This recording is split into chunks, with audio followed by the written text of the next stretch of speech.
They said she couldn't bear life, or love.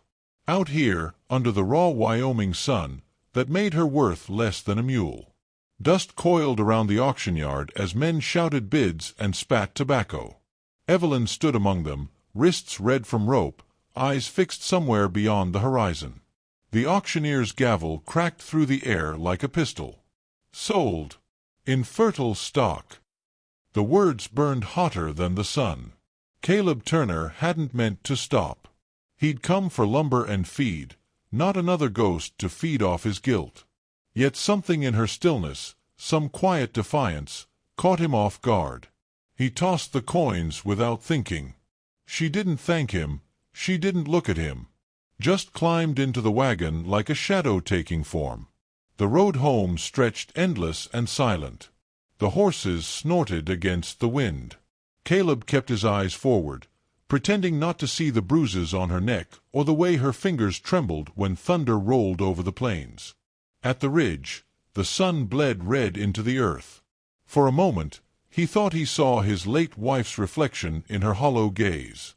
He looked away, jaw tight. He'd bought silence, but silence has a way of speaking back. The ranch creaked with memory. Boards whispered when the wind passed, and the corral groaned like it remembered better days.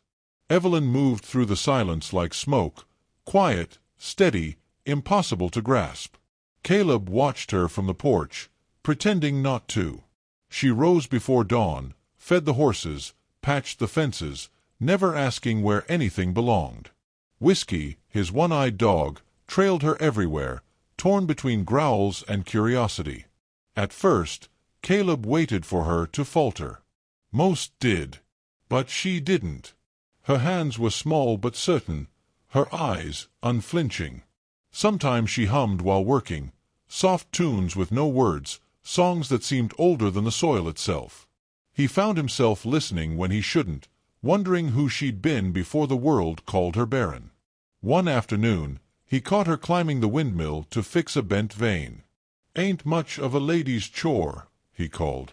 She glanced down, smirking. "Guess being useless ain't what it used to be."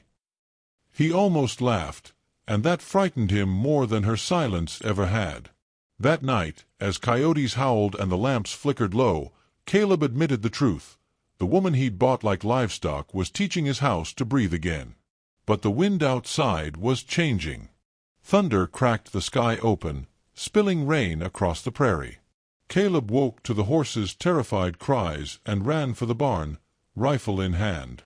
Lightning flashed. Evelyn was there, kneeling in the hay, her dress soaked, hands red with blood.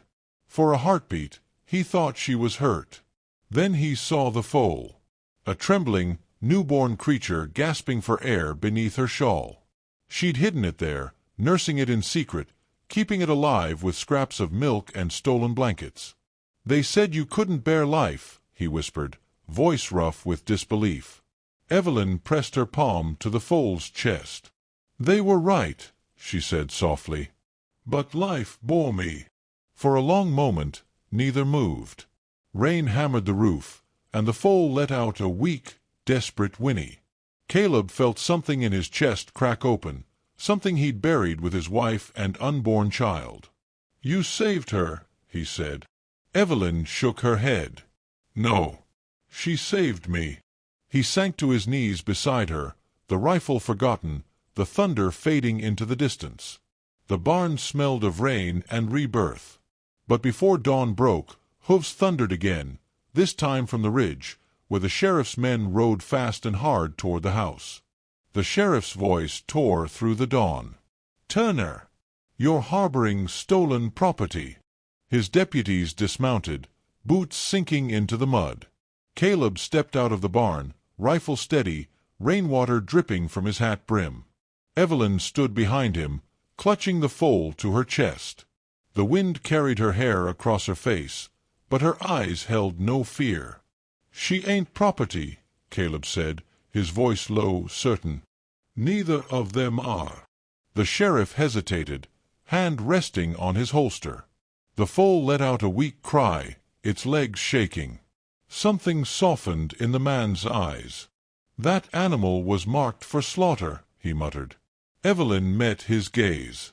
Then maybe God marked her different.